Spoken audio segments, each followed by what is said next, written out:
All right, here we are today at the radio station. We're gonna do this here today. Everybody got a little update.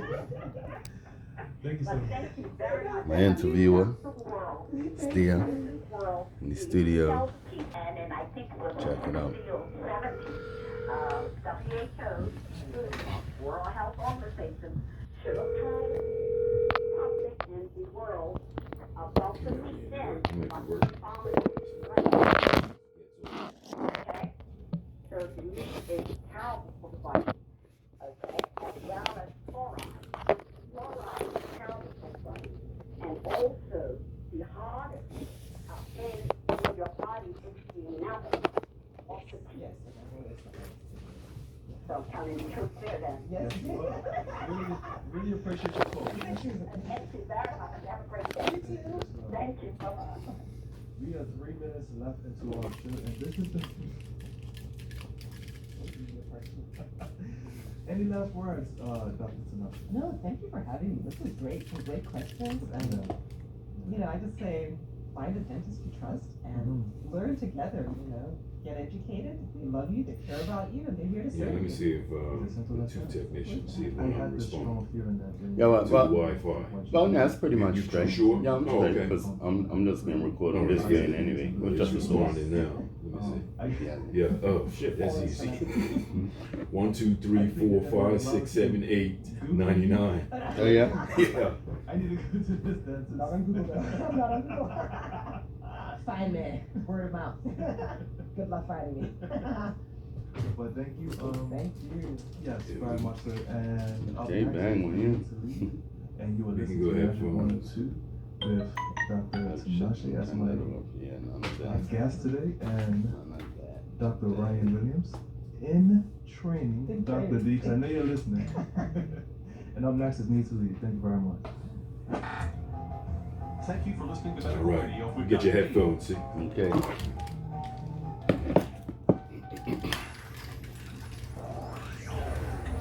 102.7 WMJ-FM Bermuda.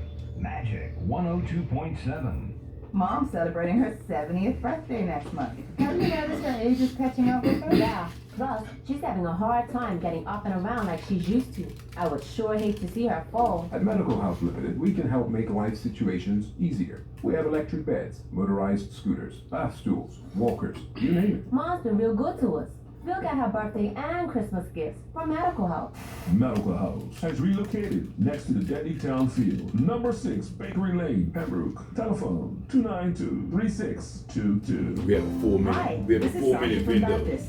Coming You down know the that board, Baptist so is the new home yeah, of he did Pella it. PVC windows Tuned in it in, Bermuda. so As well by as the being a 4th, 5th minute well-known is going to be a brand, come they're on. really Okay, great okay. quality window, and we're really excited about them. We stock them in all of our standard sizes, and of course they fit our quality aluminum shutters and frames. Baptist, your home for great building products.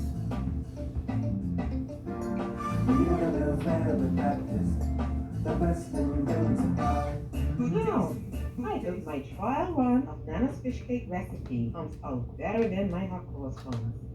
Let me see what's next. Roll the mixture into bowl. Gotta have my fish cake. I do the sauce. And yuck! This stuff is nasty. It's sticking all over my fingers. I can't stand that. Ugh. But just look at my manicure.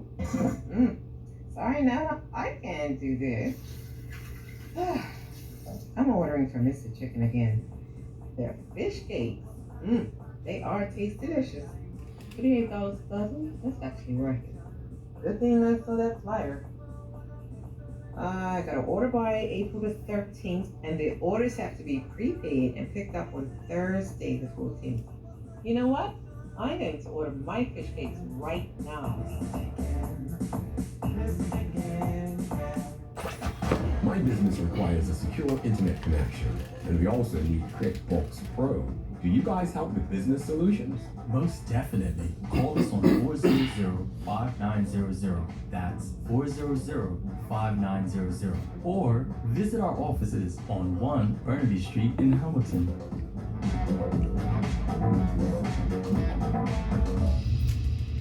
Do you know that the Moongate Group offers an add-on to basic insurance plans such as HIP and Future Care? Our Health Gap supplement offers comprehensive worldwide medical air services coverage by NASA. Health Gap also assists with your copay, both locally and internationally. You receive discounts on vision, dental, prescriptions, doctor's visits, and more. To learn more about Health Gap, give us a call at 542-2200 or visit us at moongatebda.bm. We're located on the ground floor of Sophia House. I'm Hope Johnson, and at Moongate Group, we're here to help you. Wow, I hope my trial run of Nana's fish cake recipe comes out better than my hot cross buns. Let me see what's next. Roll the mixture into bowl. Gotta have my fish cake. I do the sauce. And yuck! This stuff is nasty. It's sticking all over my fingers. I can't stand that. Ugh. But just look at my manicure. Sorry, Nana, I can't do this. I'm ordering from Mr. Chicken again. Their fish cakes. They are taste delicious. $38 a dozen. That's actually worth it. Good thing I saw that flyer. I got an order by April the 13th, and the orders have to be prepaid and picked up on Thursday the 14th. You know what? I'm going to order my fish cakes right now. Hi, this is Sasha from Baptist. Do you know that Baptist is the new home of Pella PVC windows in Bermuda? As well as being a well-known brand, they're a really great quality window, and we're really excited about them. We stock them in all of our standard sizes, and of course they fit our quality aluminum shutters and frames. Baptist, your home for great building products. You're better with Baptist, the best in building supply. 102.7 WMJ FM Bermuda. Magic 102.7. The opinions expressed on this program are not necessarily those of the ownership, management, or staff of Magic 102.7 or Inter-Island Communications.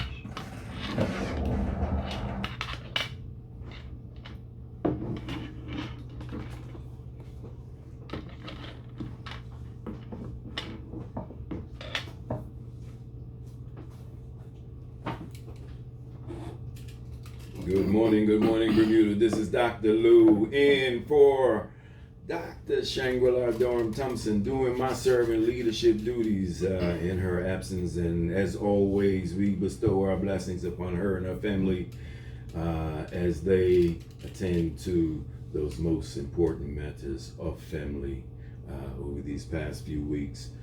We are celebratory of all of our people and supportive of all of our people.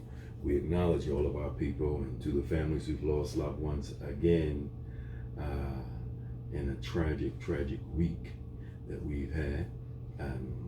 Hey, we're going to have a very engaging conversation today, and it's so spiritually timely. The brother who we have in studio today.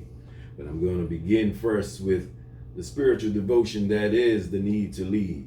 No leader is indispensable.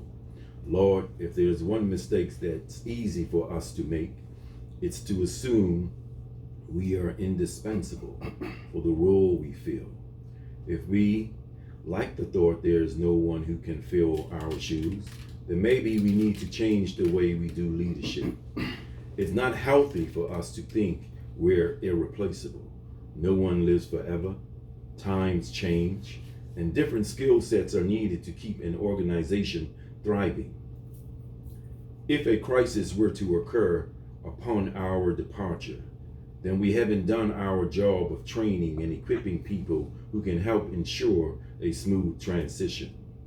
Give us a vision for doing what is necessary for the good of our workplace, our family, our community, and not just ourselves. The Almighty Moses didn't lead Israel into the promised land. You gave that task to Joshua, whom you had prepared. As we lead, help us to find the Joshuas we can trust and develop with the confidence that change is inevitable and beneficial. It is in that spiritual awakening. No leader is indispensable. And let me just say, in studio, I'm so glad that I have this brother in studio. I don't know, Bermuda, if you have been, book readers will know. Redemption. We have in studio Gernel, Leroy, Darrell, aka Tuck. I'm going to allow my brother to introduce himself. We had some preliminary conversation. My brother said, hey man, this has a vulnerability to it that, hey, but I'm going to take it on. And so I will refer to Gernel as Tuck. We're going to have a candid conversation. He's written 3 books, Redemption. We're going to get into the context of the book. I read number 1. And let me just say, listening audience, this brother will be coming back. I will be having him come back as we roll out and read the other 2 books, the trilogy. I call it the trilogy, Redemption. And Tom, welcome, my brother. Okay, good morning, everybody. Blessings, love, Look, as I shared with you, when I saw all 3 books, actually, I said, Redemption, let me check this out. And I read the first book. And as I shared with you, as we get into it, because it's so current, the book, your life experience, like you said, my life is like a movie as I did it my way. Yes. And you own that statement. You own that statement. And when I say you own that statement and you talk about redemption, why did you name it your book, Redemption 1, 2, and 3? Okay, so redemption to me, it's like the art or the message of being saved or, getting away from evil in a sense. So I thought I'd put that name out there because I knew it would touch a lot of people, so everybody could feel it. Right. Because everybody has a struggle and everybody, is looking for a way out in a sense. And admittedly, you is a no holds bar type of book, and you put it out there. It has the parental advisory and explicit content. And as I was sharing with you when I was reading your book, I said, people, look, you read this with an open mind, and you put it there for the readers to read with an open mind. Not that you're preoccupied with any judgments or anything, but you're very, the vulnerability of what you've written speaks to, as I shared with you, almost like a rite of passage that your life had gone through and has still evolving, right? Yeah. Yes. So let's open up. Go ahead. Because I was saying, as far as even the redemption, because on my journey, on my thing, I had seen like a lot of people, as I did, fall into the system at a time. And I said that a lot of people kept getting caught in that revolving door. You know what I mean? So it kept it so raw and real. So guys could see that my story and my thing is real. So it ain't like no. So when I come to tell you now, look, we guys gotta find another way. You see that, you know what I mean? I'm been through it, so it ain't no sugarcoating it. That's why I kept it so raw. So everybody. It's raw. It's real. It's a book that many, especially young brothers, can relate to. It could be anywhere on the planet that they can relate to. If you're talking about a rite of passage of street life, because you capture that. And the beauty of the book is, you start out capturing, you lay it out well in terms of capturing that first foundation of family. Right? And you speak to the relational aspects of yourself, mother, father, other family members. Add to that a little, because you set the tone very well in terms of how much that set the foundation for you. Yes, because in our journeys now, the way it's laid out pretty much comes from our mothers and our fathers. You feel me? A lot of our children today, we carry, let's say, call it the sins of the mothers and fathers. So as mothers and fathers, we need to point out where we went wrong to our children, so Mhm. they have an idea to say, well, my daddy or my mother's been through it, so maybe I could take another route, not thinking that I gotta go on the end journey and figure it out themselves. Right. That's why I think a lot's happening. And you capture that. I mean, you make it very clear. Your mother was a nun. Yeah. And I found that interesting in terms of how you depict that.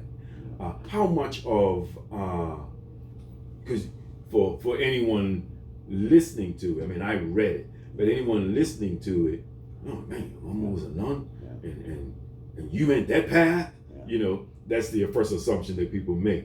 Yeah. So in conveying that, like you said, the sins of the mothers and the fathers have to shape the children. Yeah. And with it also comes corrections. Yes. And so how much of your mother as a nun helped to, I wouldn't say first bring stability, but had you keeping an awareness of what was going on in your life at the time, Okay. in the early days? So as far as my mama being actually a real life nun, you know what I mean? I think that points on the story, like, even look how I even got her, you know what I mean? Because now from a nun having a child, now that's a 360. Yeah. You see what I'm saying? So now in a sense, that should be a reason that I must be for her for a reason, in a sense. You see Yeah. what I mean?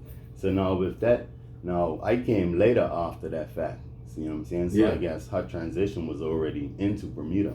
You Right. feel me? But I had a lot of aunts that were in the churches and stuff that kept us grounded, like my aunt Hilda rest us. So she kept us grounded and made sure we was always getting that foundation, getting that knowledge we needed. So I think that too keeps you grounded, even though you are in the hood and you're getting through all of it. Yeah. It keeps a basis in your mind. The extended family was very much a part of your growing up and development, and you just drew upon it in terms of the role aunts played. And I think even in the book, I think you also reference uncles, and even some of the older men in the community, and you speak about your the influence of the hood, right? And for you, the reference of hood is the Middletown area, and Middletown Deepdale area, right? How much did that community play and shape your first stages of development? Okay. Well, in the end, I'm thankful because it made me strong coming from them areas. You know what I mean? But I think if I feel like the community has to raise the child, you know what I mean? Like before it used to be like that. Now it's not like that. Parents wanna be like, let's say, I'm the only one that could discipline my child. You feel me? Now before was more of a family thing. So the child knew he had to stay in order because his mom ain't gonna, defend him against his auntie or something. So I think it's like the way we're bringing them up. It's just, But, Go ahead. yeah. But as far as the hood, now, I guess being in that area, it opens you up to a lot more things than other kids wouldn't have seen. Right. You know what I'm saying? So being in them predicaments, I guess it will give me that feeling like I'm untouchable. Because I'm seeing it all getting around me. I'm seeing, that life where, the people in the street, where the life looks fun. So I'm trying to get to that. You know what I mean? I'm trying to live that life. So, it woke me up. And you do capture in terms of, how much, the village raises the child. And like you said, you don't pull any punches in terms of speaking to the good, the bad, the ugly in its role in developing, aspects of your life. Yeah. Right. And in this journey of and that's why I say also when we talk about the first stage of this rite of passage that the first book Redemption speaks to, there's a separation stage, and you can see it beginning early because you took some things on yourself that helped to shape your mantra that you put out there so well. No, I'm doing it my way. There were things that you saw that shaped your thinking to say, I'm going to do it my way. And to do it your way means a separation from how others were doing it, and you make it very clear. Yeah. I have to go back. I have to go to because you vividly, man, capture some of the things in your schooling life. Okay. Yeah. How much in terms of that separation? You speak about the aspects of separation of schooling life in your early days and those things that influence you in schooling life. Give us a vivid memory of the things of your schooling life that set the platform for some of that separation. Okay, now school. Let me see, how could it? But I think by the time, secondary school came, Yeah. you know what I mean? I think, like, I was pretty much a rebel by that time. You feel me? So I was already stuck in my way. So it would probably have to go back to my primary school days.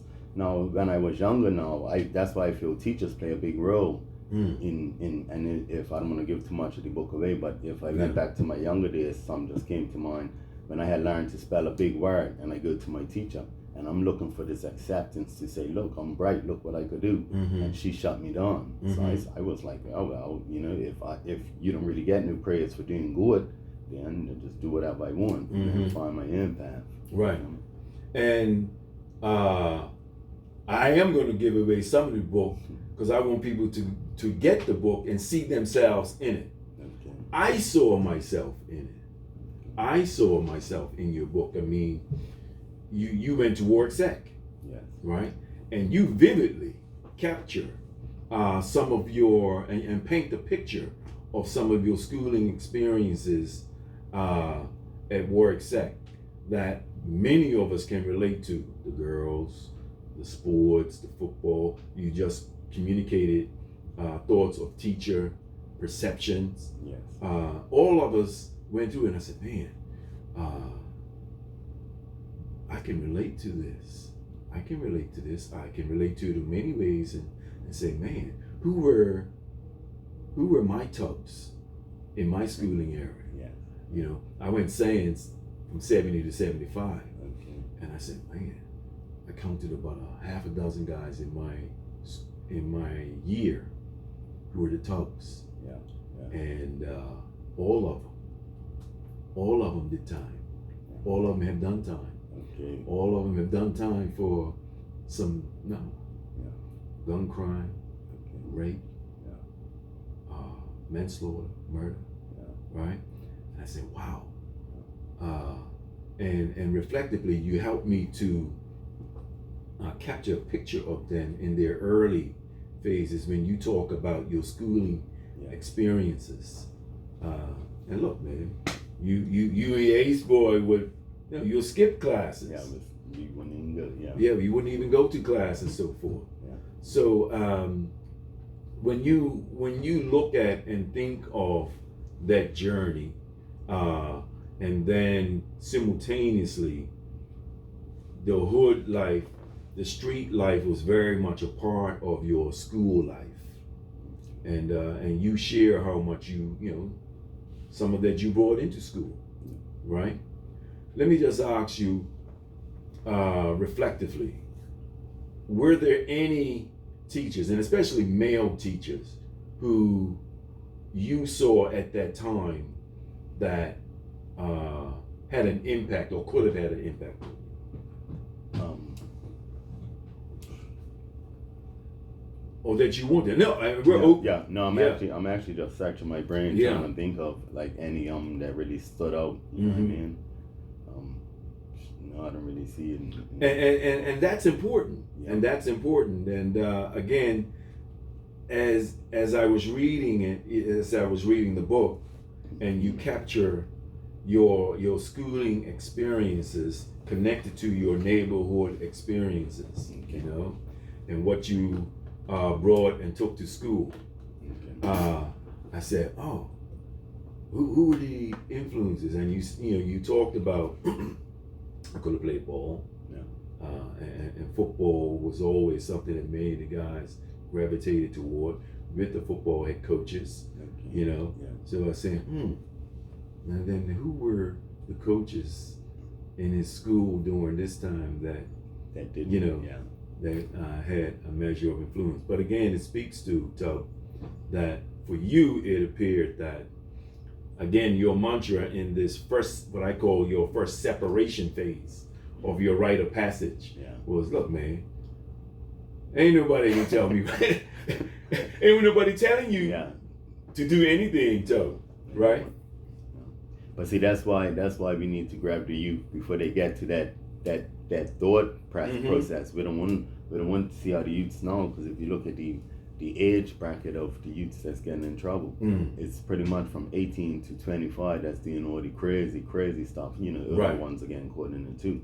But we need to grab these youths before they get to their ages, before they start thinking like me that they could do whatever they want, because this is where you see where it took me, right? You know what I mean? And I don't want everybody to have to take that route to just to see a fact that, right? You know what I mean? If I would have just thought a little more, then I wouldn't have threw my life away in a sense. Right. Luckily, I got another chance. You know what I mean? And I'm gonna do the most with it. But some people ain't gonna get that chance, so we gotta try to intercept them. No, right. You know what I mean? So, and I appreciate you sharing it, because your life experience is such an experience. You know, I mean, you went through some things very young, and like you said, there's a lot. You put yourself in that predicament. You own it, because you said, no, I did things my way, and in doing things my way, it brought with it consequences, and some of it you beat at the time. But as you speak to it, it went through a transition. The more and more you did it, and you talk about, putting in place for young people right now, those support networks early to prevent much of what you went through. How do you, like, even now when you look at what's going on, what is some of your conversation with that youth using your story? With the youth right now, what I'm seeing is that, like, see, I'm got parental advisory in my book. I'm realizing that we're probably gonna have to try to get to the youth at a young age. You know what I mean? Because by the time they get about 18, it's a little too late. It seems like they're already stuck in the let's say gangsters in per se. You feel me? Right. What was the question again? It slipped my mind. You know, when you reflect upon your own youth passage, and you were engaging young people today, how do you communicate this story to them? Yeah, I try to show them. You know what I mean? I try to show them that life could change so easily for you. You know what I mean? It then takes one slip up, and then your whole life could be thrown away from you. A lot of things that we are pushing towards really don't make no sense. You know what I mean? So I just try to tell them, look, check out my book. They'll make the same stupid mistakes I made, and life could be lived. You know what I mean? And you're right in terms of how, in a moment's notice, it can change for you. And it takes us to that transition period of the rite of passage. I mean, here it is, and you vividly share, hey man, I'm enjoying life. I'm out here free. And there's this incident, this one incident.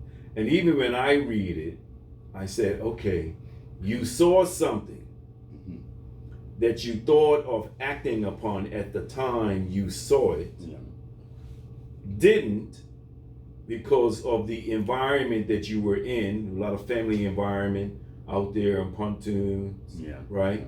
And you said, nah, I ain't gonna deal with this yet. Because it's certainly something that incensed you, that bothered you, that said to you, I see this guy again, I see this again, I'm gonna have some words with him.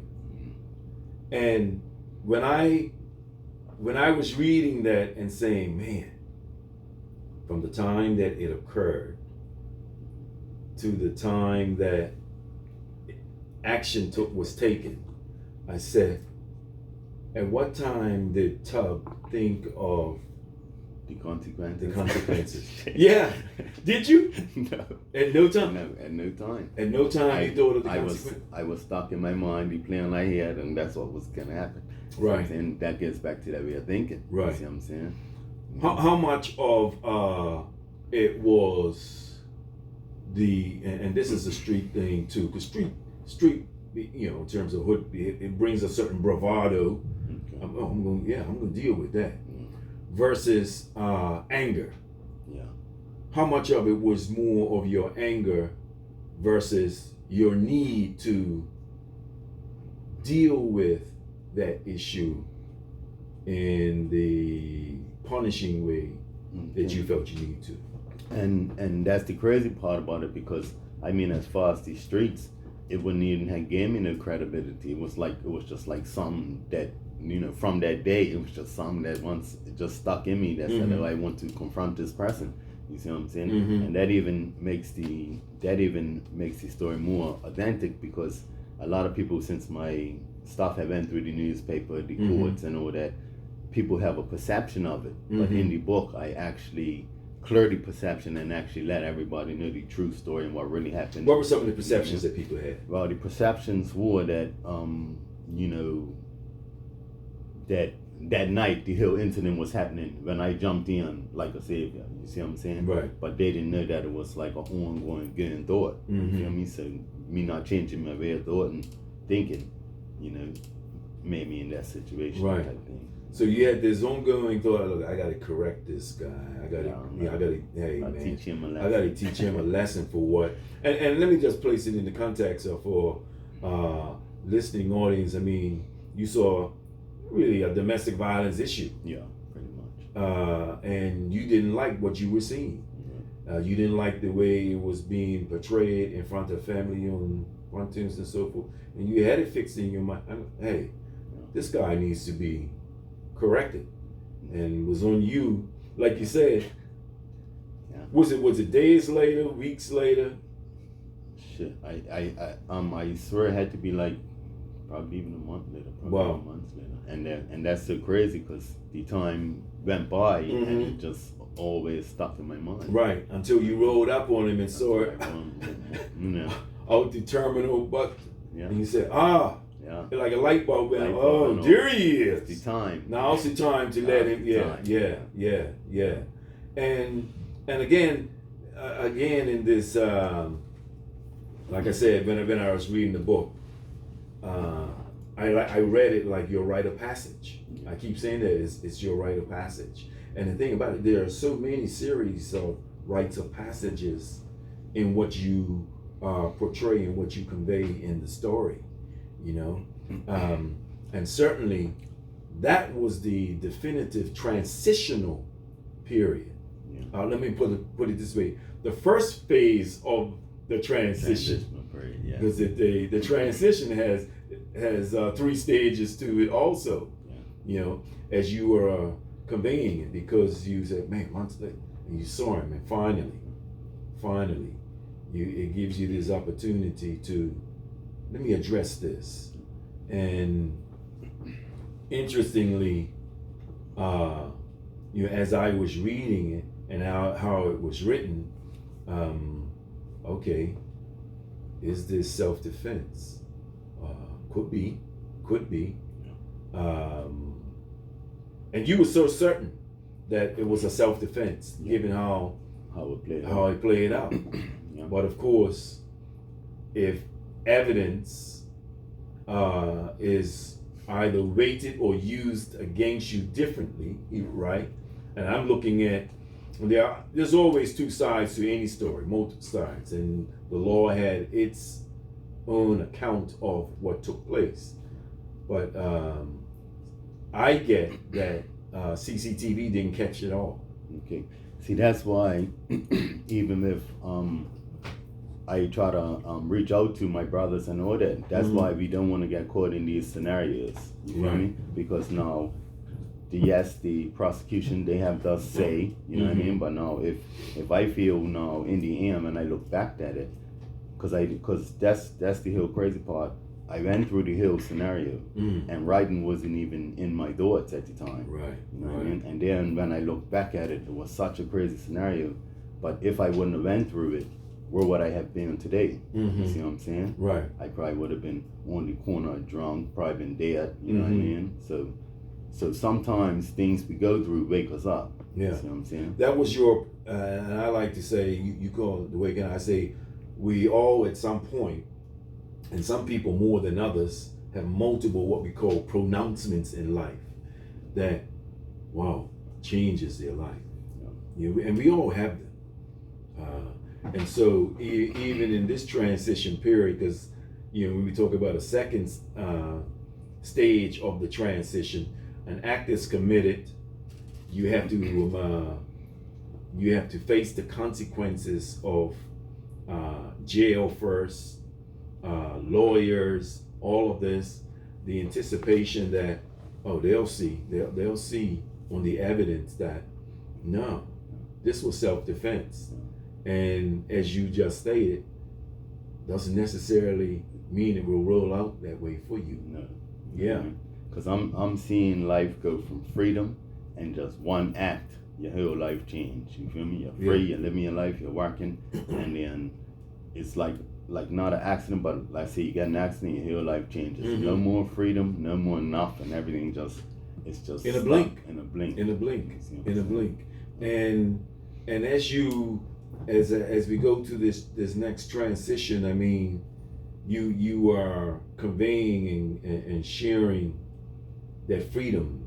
You know, here's this young, vibrant young man, you know, free, looking to enjoy life, was out, and then just like that. it stops, Yeah. and you're in jail, incarcerated, and then having to go through another rite of passage of Getting your life back. getting your life back mentally. Yeah, not getting crazy. Yeah, being and you vividly lay out a lot of your mental struggles of the things that you think about, the things that I was smiling and amusing myself when you were saying, when I look at the cats outside, you know, and what you listen to, the things you learn in that solitude space. It's just you, the birds, and the behaviors. And as you were vividly describing those behaviors of the cats mating, the birds mating, the birds flying, the cats scattering, you know, I say, man, you were synonymously capturing you on the outside, because that's what it was well done. Yeah, because it was like, for me, it was like the shock of life. Everything was taken away from me, and then I'm seeing freedom out this window and seeing wishing I could just walk on the grass. It was so crazy. Yeah. So to go through that, it's just like, wow. And also, you capture also vividly the multiplicity of emotions, obviously. Not just going through trial and all of that, but, you know, good lawyers, bad lawyers, what lawyers say, what you think versus what they think, sentiments of family, right? Share with us, what were your thoughts in terms of observing what family was going through as they were watching this all unfold, and how you were dealing with it? What were your thoughts of family? Okay, on the Hill scenario, I know as far as my mother, seeing me going through this, I never really like her. You feel me? But what I was trying to show her, like once I, you know, got my grants, once I was in there, I tried to show her I made a mistake. You know what I mean? I didn't want her to take it on. You see what I'm saying? But she still tried to take it on, but I'm saying no. Right. You know what I mean? It's not your fault that I got myself into this. It's my way of thinking that got me into this. You know what I mean? Because the parent always thinks about where did I go wrong. See, that's why we need to start, like I would say, like talk to use from young, you know what I mean, get more interactive with them. Right. So you don't really have to go through no shock like this. And then, you know, say at least you know what they're into or how they think, you feel me? And that realization came at what point for you? In the middle of the trial period or finally at the end? Well, as far as the realization time came for me, it was actually after the trial, because now during the whole scenario, I'm thinking I'm going in. That was my thought. I said, yeah, about, you know, I got myself in this scenario. Well, it wasn't even, you know, the incident happened, you know what I mean? So I was like, yeah, I'm getting him. As soon as I go court or whatever, they're going to see, you know what I mean, that I was attacked first and I acted in self-defense, and then I would get to go in. So that's what I'm thinking. I'm stuck on this. I built my hopes up on this. I know I'm getting him. And then when I went trial and it didn't go that way, oh, jeez. And that's the realization that I'm going to have to own this one way or the other. I'm owning it anyway because I'm here. Yeah, but you know, after that point, it was like the end of the world. Right.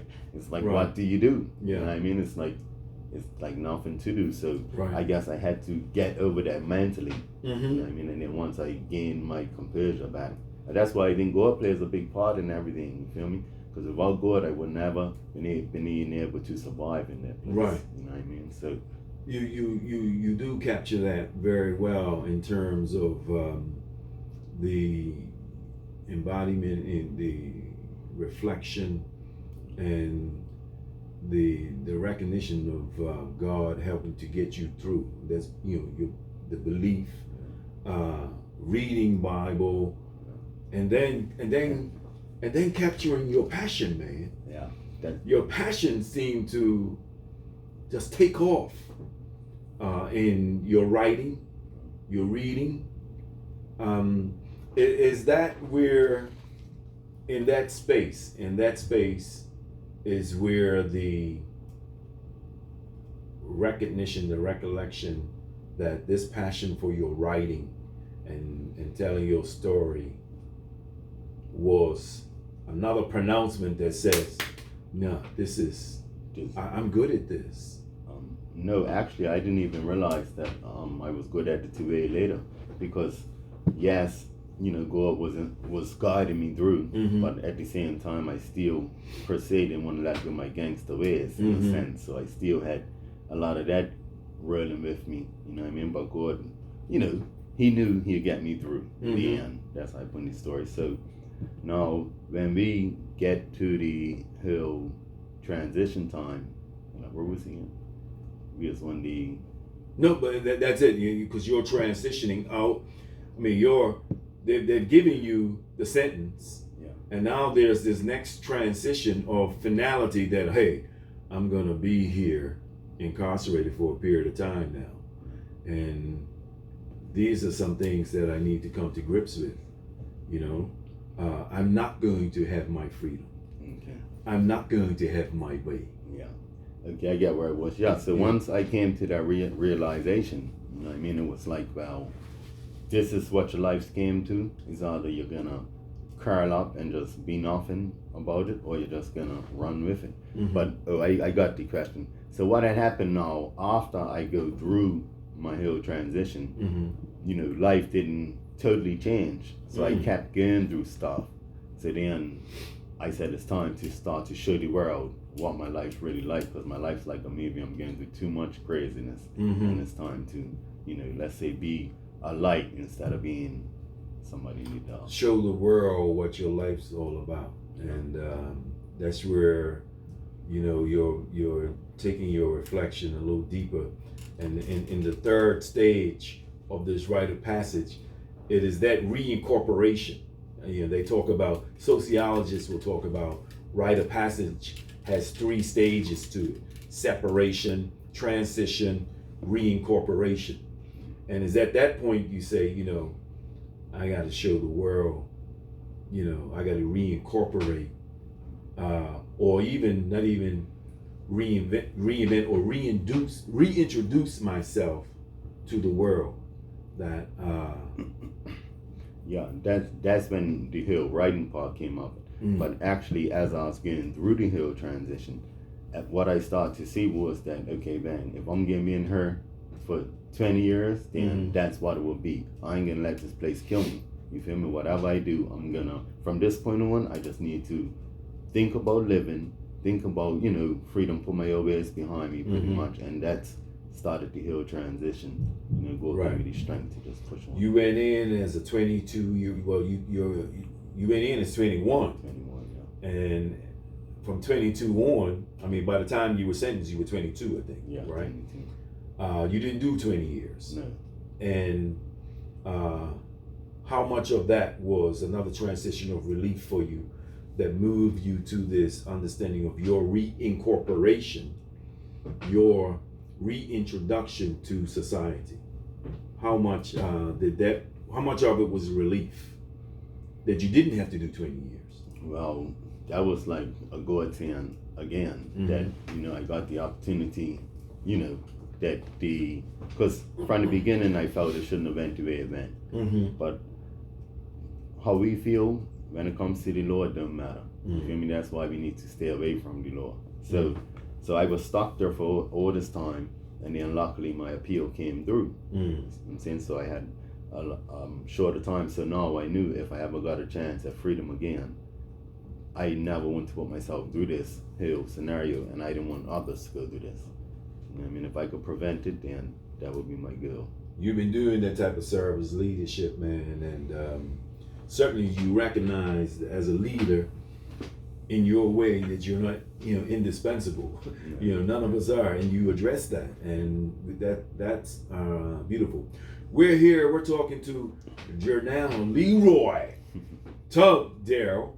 I encourage folk, get the books, 3 of them, the trilogy I call them. Redemption 1 is a real life saga. Redemption Book 2, the saga continues, and then Redemption Book 3, the sequel to my real life saga. And I've read Book 1, and let me just say, I think it's, from what I got from Book 1, listening audience, this is a book very much like 1 or 2 others that are out there. Why I Killed My Brother, to me, is a very important book that I think that I encourage others to read, just as I encourage others to, in your book clubs, read, Redemption. Let me just ask you, and I ask this of all, I've had Kellen Lewis on here, Okay. and it's evident how much God has played a turnaround for you following that experience. Okay. And I always ask the brothers, we talk about atonement, because there's families on both sides, right? Reflectively. Okay. At what point Okay. did you reach a sense of atonement, knowing a life taken? Okay. Well, when I looked at it, the Hill scenario, right? It might sound a little harsh, but in a sense. And say what you feel comfortable with. No, I just feel like the way it played out, I feel like in life everything happens for a reason. You Right. see what I'm saying? So in a sense, when I look back on it, I hated that it happened, but it looked like it was supposed to go that way, in a sense. You know what I Right. mean? So, Well, I get it and understand what that means. so in a sense, I never took on that.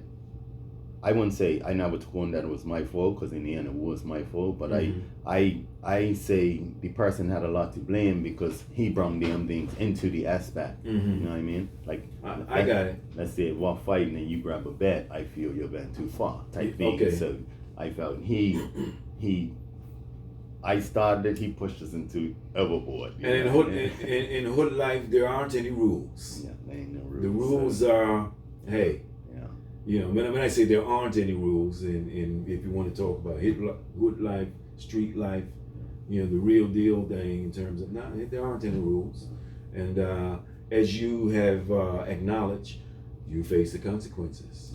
And I appreciate But that acknowledgement. But that's the myth that in the hood life, it's no rules, but in the world it's rules. So it's rules anyway. So Right. in the hood we may not think it's rules, but it's rules. You It's feel me? rules. You know what I mean? So the same way, if you break the law, you will get in trouble. That's how I put it. You feel me? I have to ask you this question, and because I have family who used to live in the Middletown area also. When you reflect on your years growing up in Middletown, Okay. and then Middletown today, how much has it evolved or changed? Or how much of it still remains the same? I think it's pretty much the same vibe. Yeah. I think it's the same, like the same goings on. You Mm-hmm. feel me? So I feel like there's a lot of little me's being raised right now. You feel me? Without that guidance right now. So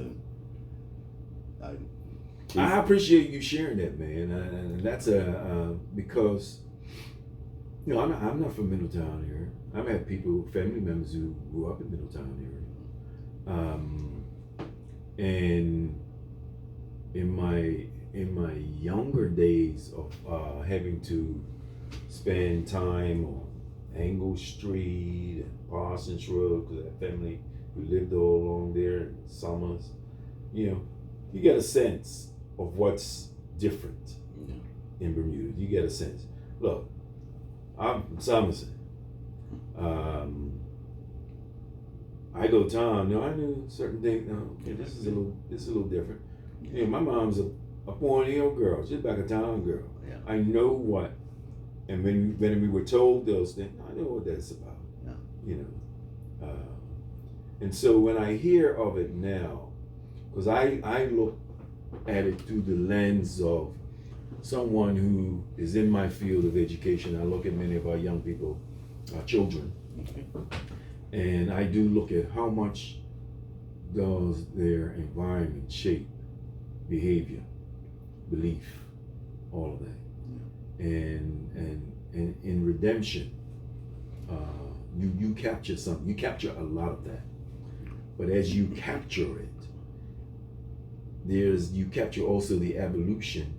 And like I said, I haven't read 2 and 3, but in 1, there's a predictability of the evolution, and you've communicated some of it. Of, hey, I got a second chance. Yeah. I got a second chance. And so when you reflect and think of your second chance, what is most of your time? How is most of your time spent with this second chance daily, conveying change for others as you do change for self? Okay. How do I? No, I'm trying to. No. How do you when you think in terms of your life is going through a change, and you communicated that, and so I'm curious now with the changes that your life has taken and where you are now. How much on a daily basis do you speak that change to others? Okay.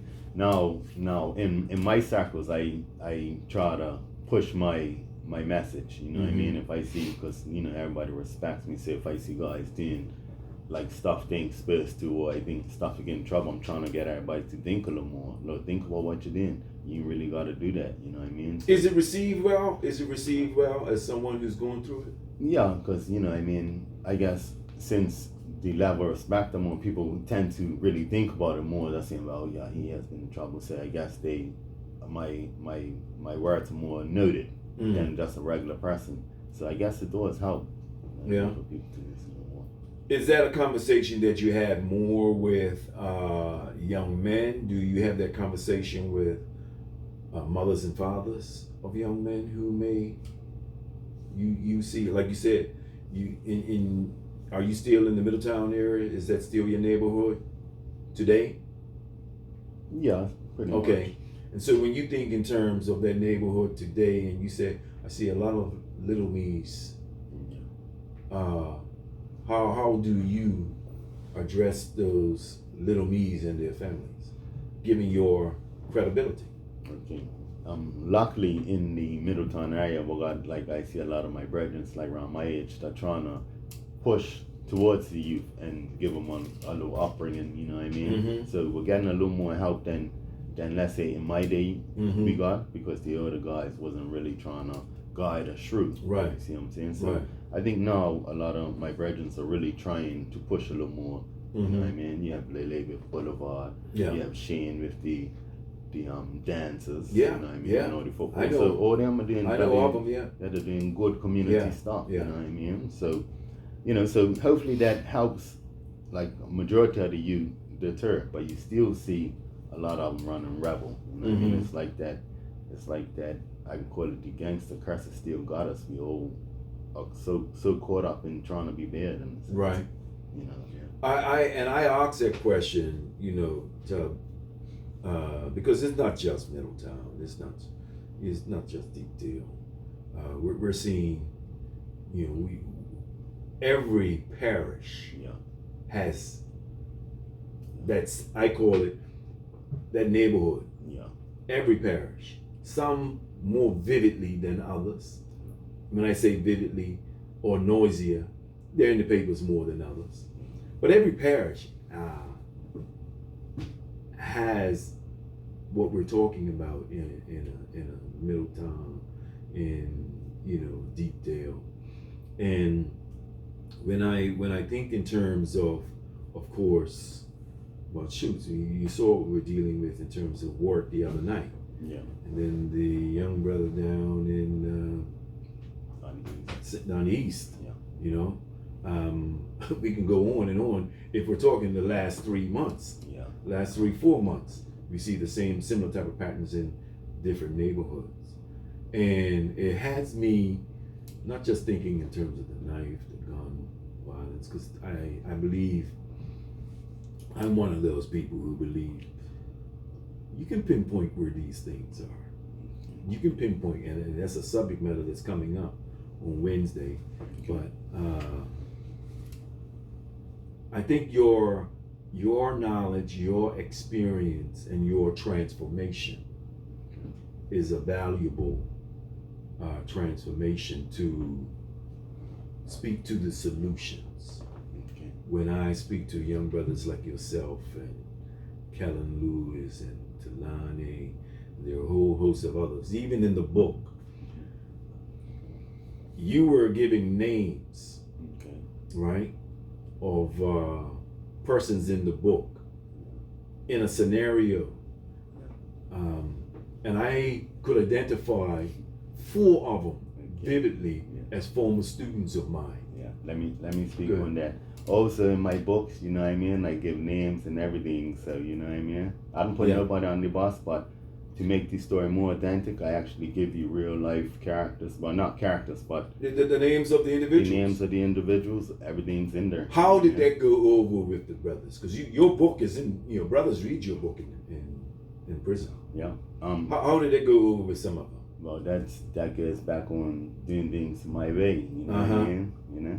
All right. You know. So. And you said, you code it for who it is, what it is, and you do say nothing is spoken disparagingly about any of those who you speak about. You speak about that. You give their names in the context of the behaviors and actions committed. Of what happened, yes. It's all written. Yeah.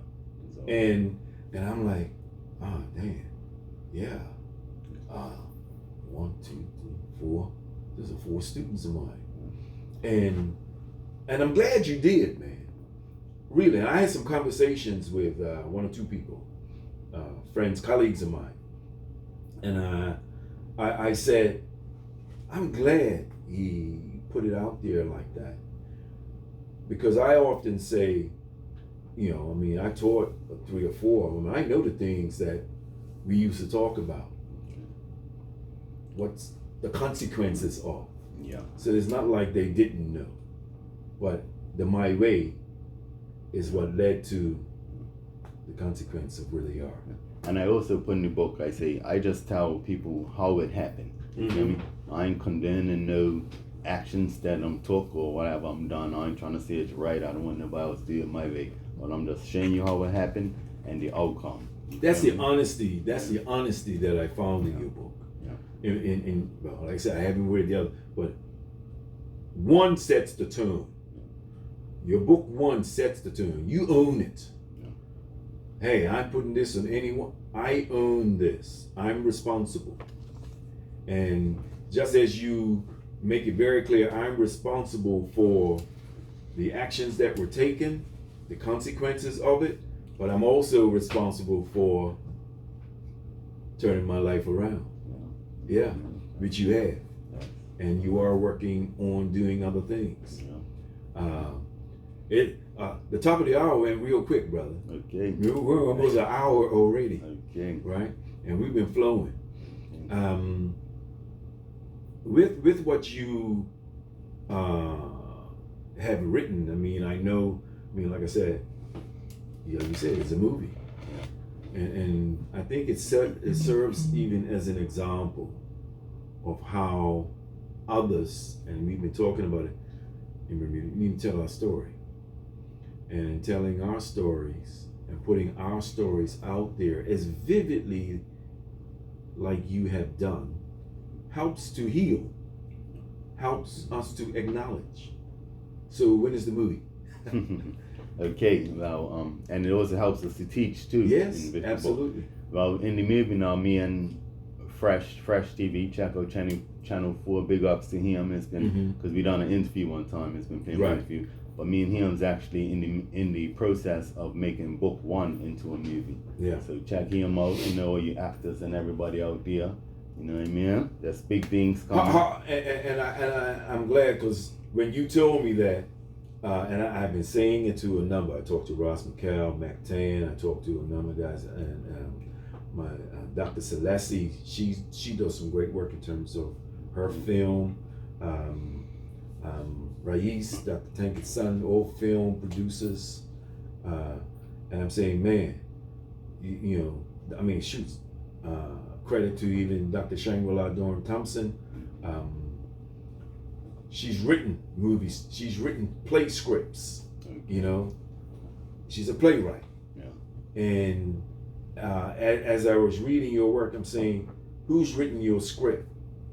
Because those scripts have to be written. Pat Pogston. Okay. I'm saying, man, we have our opportunity with actions and the boldness of work like yourself to begin our own renaissance on these things. So who are some of the people other than Fresh that are supporting and assisting you in writing the script? Well, it's all in the early makings. So, me and Fresh have just been laying out the plans. It's still in early things. I'm actually got a next book coming out. It's called A Letter to My Sister, The Worst Day of My Life. That was actually the first book I wrote, the actual first ever writing. You know what I mean? Because this was like the second. My trilogy was the second, but I have one book that is a little more raw, so I thought I'd give everybody my story first. Right. You know what I mean? And so the other book's coming out when? Let's say I'm looking at, let's say, a month or two, and it should be in these stores, Brown & Co., Bermuda bookstores, Amazon, Kindle. Well, my brother, look, I have such a gratitude and appreciation for, as I always tell my colleague, Dr. Tankard, who is a prolific writer himself, and people always ask me, I write a lot of articles. So everyone asks me about books, I have a lot of book frames, which means I have the framework of books that I have as projects to get back to. Okay. And just to share this, what does it take for you to write your books in terms of how do you prepare yourself? Or is it just something you just sit down and find your space? And well, writing it is kind of like the hardest part because it takes the most work. You know what I mean? But what I actually done, I actually wrote mine on a notepad and pen, and then I transferred it to the computer, and then I edited it, I formatted it, and then I published it. I actually done it all myself. Oh, okay. So self-published and self-published. Yeah. All right. And when I think of that, I think these are the type of conversations that we need to have. Nana Peggy talks about the importance of, I think, Bermuda. We need to have our own annual book fair. Yeah. We have many of our own authors who go, put their books in other book fairs. Yeah. Bermuda, start your own book fair. Yeah, that's what we need. We need to start, and we have authors like yourself. Yeah. And it'll be, I'm sure it will be somewhat of a encouragement for persons like myself. I do read a lot. Yes. But no, write, okay, Lou, put it in your book form, and learn from persons like yourself in terms of the time and the discipline to produce it. And also anybody out there, any other writers, you know what I mean, if they need any ideas, they could contact me and, we could get the books out, you know what I mean, I'm there to help everybody. There's a program that's going on, Books Behind Bars, Okay. And is mainly getting books in Westgate or the farm for inmates, incarcerated to read. Yes. And I maintain that we need to add the writing. Yeah.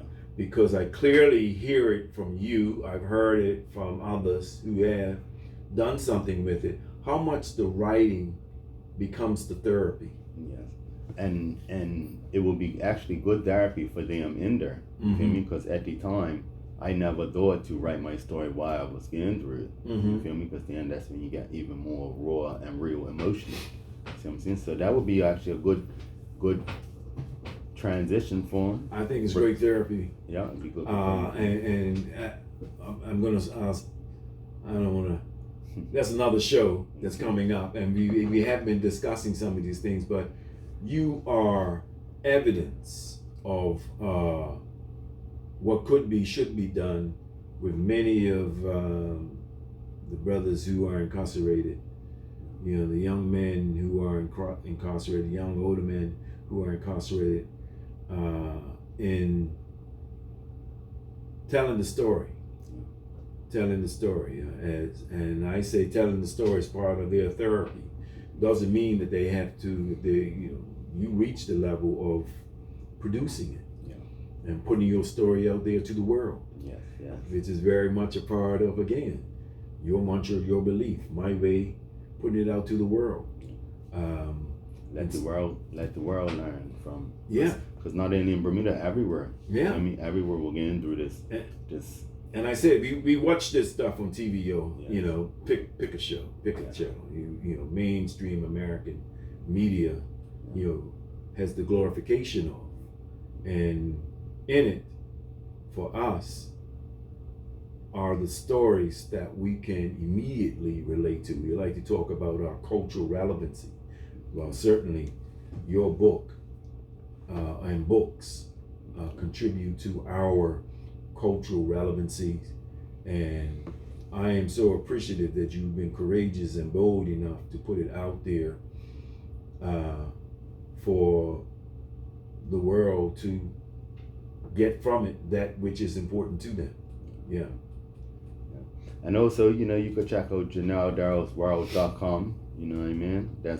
You can get my clothing line, check out my books, my YouTube, all of it, sir. That link will take you straight to it. Say it again. GernelDarrellsWorld.com. GernelDarrellsWorld.com. Yeah. All right. And if you go on the clothing line, you could use Topps Books as a discount code and get 10% off for the apparel. Entrepreneurship, my people. Feel me?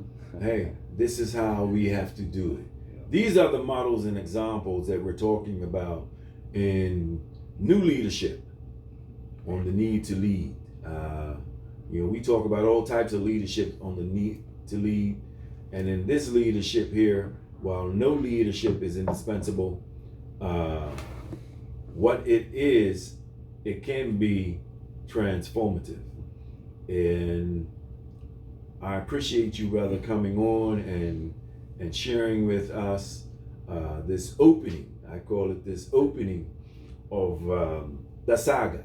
Yes. The saga that is the redemption. And I was going to open it for calls. That's if others want to call. Okay. We would only have about until 11:15. But if I don't see anything within the next few minutes, we'll call this a wrap for today. Okay. And we definitely will have you back in terms of the need to lead. Yeah, man, thanks for having me, you know what I mean? Big up to all my peoples, you know? Right. Big up to all the guys in Middletown doing good, you know, looking out for the youth. As parents, let's try to look out for the youth and teach them the right way, you know what I mean? Because that's the only way all this craziness is going to stop. There you go. Start from the youth. Well, look, Big let's up. see. You're on the need to lead. We thank you for calling in. Good morning, Dr. Lee. Good morning. I had the pleasure of meeting you some time back, and you gave me the info on your book and all of that. And I just want to encourage you with all that you're doing, and I appreciate the fact that you are giving back to Middletown, because a lot of people leave from whence they came and they move to higher levels. And they don't go back, and they don't help. In Bermuda, in it. I agree with you. I agree with you, Carla. I agree. Too many. And we're only 21 square mile island. Right. Well, I have a cousin who passed recently. I'm not going to call his name. Right. But he didn't live in Middletown, but he lived in an area where our people lived. Mm-hmm. And after he so-called made it, he went to where the elite are. Yeah. He now went back. Well, there's so much of that. I appreciate you sharing that, Carla, because, you know, we all can't escape from whence we came, and it's in our heads. And I do believe we have an obligation and commitment to each one teach one and give. Yeah. As you can see from what's happening in our community right now, we are the mothers and fathers of this community. And if we don't play our part, these sort of events will continue to happen. Well, So we have a generation crying out for help. let us reach back and follow on your lead with what you said. We need to, you know, return to our neighborhoods and give service. I thank you, Carla. You're on the need to lead. We're talking to Gernel, Darrell, Redemption. Hi, Dr. Luke. How are you? I'm well, thank you. Fine, and this young man, I just caught part of it, but I think it's so great when people tell their story. We all have a story here. Yes, we do. And for people that need to hear it, the young man, they need to hear that. It's too bad we can't put these things in an open forum. Yes, we can. Yes, we can. Is this Nana Peggy? Is this Nana Peggy? Sounds like Nana Peggy. No, but we Who is this? We need to do this. You're not gonna tell me who you are, cause you. Oh, you're high, well. I appreciate you. I appreciate you listening. Okay, well, let me just say this still, though. This and I thank you. I thank you for sharing that. I like when ministers, preachers. I like when they do that too, because all of them have a story. Yeah, they do. They need to tell it. Yeah. So that people will understand that they haven't been perfect, because nobody's perfect. No. And I know the voice. I know you. I don't know why my memory is just messing with me. I know. But Mr. Darrell, continue. God, you gave credit to God. Obviously, God has helped you. Yes, he is. He's going to continue to help you, right? You're going to succeed even more than you have. Okay. Because you've given him the credit. Yes, thank you. Have a blessed weekend, both of you. All right, dear. Bless up. Hey, you're on the need to lead. We're talking to redemption author Gernel, Leroy, Darrell. What do you got to say to us? Good day. I am very impressed. Leroy book. Mm-hmm. Showed it to me one day. I'll express for you. And I was so impressed. Young man had written a book on his own. Yeah. And told his story. And now you probably know who I am. Okay. I bought the book from him. And the story is just fabulous, and it's the raw, unadulterated truth. Yes, it is. And you know, Gernel, Yeah. I would suggest, and I hope, that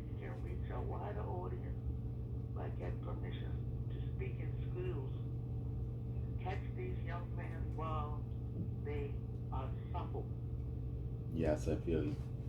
We're working on it. They suffer. They need to see a real person. Who's experienced it. Firm and Yeah, who's experienced it. That's the key thing. transform from this to that. Yeah. You know, very often, like the lady just said, you look at a preacher in a robe, and he looks like he's always been that way. Mm-hmm. He tells his real story. Yeah. He's been on that journey, and yeah. Yeah. All right. So now I really would like to see you get into the school and catch a hold of these young fellas while they are in even elementary school. We're working on it. Okay. Thank you. All right. We're on the Need to Lead with Gernel Darrell, talking redemption. Hey, good morning, Dr. Simmons. Good morning. You got your radio on the background. Yeah, I got Yeah. Thank you. The message is teaching now as well. Thank you. Thank you. Having taught it, Mm-hmm. this is for a number of years. Uh-huh. I'm sure you know you've been doing this for me. Dr. Simmons, again, congratulations to allowing us to Yeah. story, but highlight the role that you play with respect to the intergenerational connection. Yes. Yes. It's fascinating. I think this is where, especially the black males, these old Mm-hmm. of making the connection one generation to the other. And so with Janelle's work and the work that's going on in Middletown and all those others, I take my hat to him. Thank you, brother. I appreciate that, Dr. Tankett. I asked, no, you taught him, right? Or let me just say, I'm going to put it in this context. According to my brother, he was there. He was there and not there. So you had some engagement with Gernel as a student. Yeah, but to hear his evolution Yes. and the process Yeah. that he has to evolve, Mm-hmm. it's a lesson for us. Yeah. Now, the mistakes we make is about the lessons we learn from this. Got you. Got you. So, time and the work that's going on. Gernel, I say congratulations. May God continue to bless you. Continue to bless you. Thank you, brother. Some brothers like yourself who's prepared to go back, reach out and help those who are coming through. And if we can be any assistance in the process, we're here to serve. Continue to work. Doctors over here, appreciate your time, your talent, your energy, man. Keep the faith. Appreciate you, brother. Hey, we've done some extra. We've been speaking with our young brother, Arthur. I'm going to start Arthur, transformational man, a Renaissance man, Gernel Darrell. And Tub, let me just say this here. Read to the audience again the website so that we can ask them to go there, because he's an entrepreneur too, people. And hey, you know, each one teach one, help one.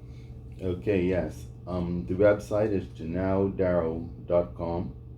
You know what I mean? And if you go under it, use Tubs Books as the promo code. You got a 10% discount.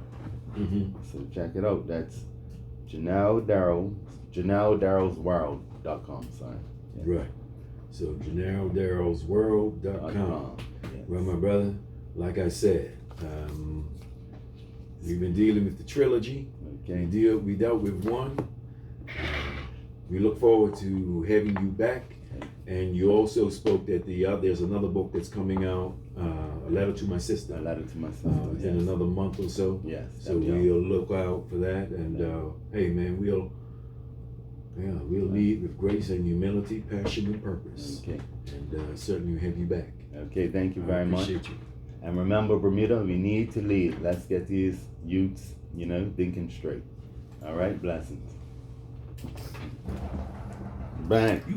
Yeah, we're good. We're good. With Shangri-La and Jerome Thompson. Be listening again next week, Saturday between 10 and 11 a.m. Hey, Joe. How you doing, all right? Joe? You all right? How's everything, man? Yeah. Listening audience, I had to let them know.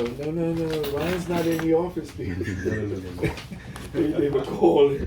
No, it's a recording. It's a recording. Yeah, but I'm in the rest of the You have the radio station. You are? You ready to take 102.7. Oh, Dr. B's going? That's what I wait for the month. Check it out. If you like this drive.